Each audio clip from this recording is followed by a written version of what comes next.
the conflict now in the Senate reflects the leadership of the administration. To be exact, she said, yung kaguluhan sa Senado ay nagsasalamin sa leadership ng administrasyon. Yung kaguluhan at kawalang direksyon ng ating bansa ay nagsasalamin kung ano yung klase ng leadership na meron ng nakaupo sa palasyo at ng ating administrasyon, dahil lahat naman ng tao ay nare-recognize nila kung ano yung direksyon ng isang leader. Your comment on that, ma'am? Okay, ang paulit-ulit na kasinungalingan ay naglalagay sa atin sa isang kumunoy. Habang ang Pangulo ay patuloy na nagtatrabaho para ayusin, mabigyan ng mga tulong para mapaganda ang buhay ng bawat Pilipino, lalong-lalo na't may kinakaharap tayong global oil crisis, pati na po ang nangyaring lindol sa Mindanao. Patuloy na nagtatrabaho, samantalang ang Vice Presidente ay patuloy sa paninira at binabago ang naratibo.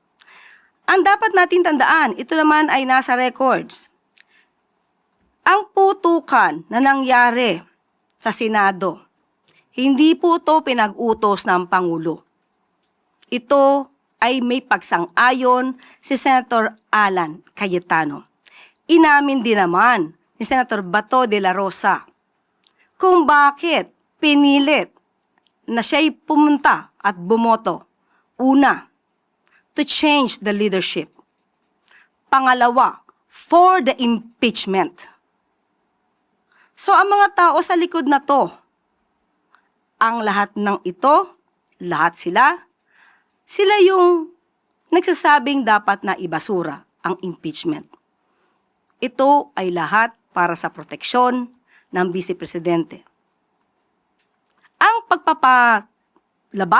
pagpapatakas kay Senator Bato de la Rosa sa tulong ni Senator Robin Padilla, hindi ito nanggagaling sa Pangulo.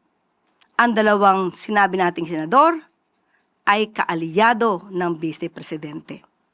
So hindi totoo na patungkol daw sa kahinaan ng liderato sa administrasyon. Kung hindi ito ay sa patuloy na pang-aabuso sa kapangyarihan para lamang sa kanilang mga kaalyado. So, huwag sana mamihasa sa pagdudungis ng iba para magmukhang biktima sa ating mga mata. And Yusek, speaking of impeachment, is the palace in a way concerned that the impeachment proceedings might be affected now that there's still a gridlock in the Senate? Hindi lamang siguro ang palasyo ang nakakita niya, kundi buong sambayan ng Pilipino. Ang nais lamang po ng Pangulo ay masunod ang due process, masunod ang proseso, masunod ang rule of law. Para kung may kailangang managot, dapat na managot.